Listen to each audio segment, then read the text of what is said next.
బ్యాంకుల దగ్గరికెళ్ళి కలెక్ట్ చేసుకునే రోజులు పోయినాయి. ఏటీఎంల దగ్గరికెళ్ళడం మానేసాం. యూపీఐ ట్రాన్సాక్షన్స్ సెల్ ఫోన్‌లో నుంచినే చేసేయడం అలవాటైపోయి, ఒక్క రోజులో 1,00,000 కోట్లట ఇప్పుడు. ఒక్క రోజులో. దాదాపుగా యూపీఐ పేమెంట్స్ సంబంధించి డిసెంబర్ 1న 1,15,450 కోట్ల లావాదేవీలు జరిగినాయి.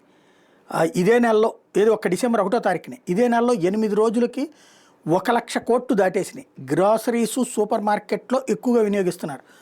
లావాదేవీల్లో హైయెస్ట్ అంటే యూపీఐ ట్రాన్సాక్షన్స్ ఎక్కువ వాడుతున్న రాష్ట్రాలు మహారాష్ట్ర 215 కోట్లు, ఉత్తరప్రదేశ్ 111 కోట్లు, కర్ణాటక 110 కోట్లు, తెలంగాణ 85 కోట్లు, తమిళనాడు 81 కోట్లు, ఆంధ్రప్రదేశ్ ఆ తర్వాత స్థానం ఉంది 5వ స్థానంలో 56 కోట్లు.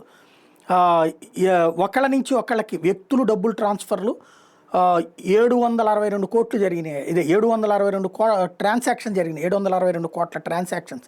18,67,080 కోట్లు అట్లా వెళ్ళినాయి. 18,67,080 కోట్లు మనీ ట్రాన్స్ఫర్ జరిగినాయి.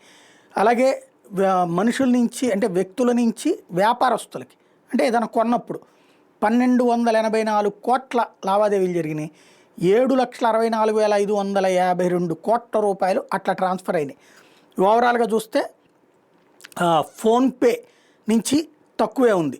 ఫోన్పే నుంచి 933 లావాదేవీలు జరిగితే కోట్ల లావాదేవీలు జరిగితే 12,75,350.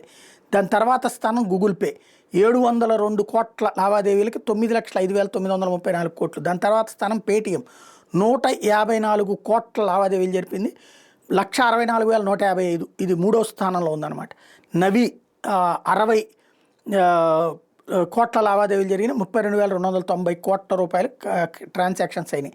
సూపర్ మనీ యాప్లో వచ్చేటప్పటికి 26 కోట్ల లావాదేవీలు జరిగినాయి. 10,581 కోట్ల రూపాయల క్యాష్ ట్రాన్సాక్షన్ జరిగినాయి.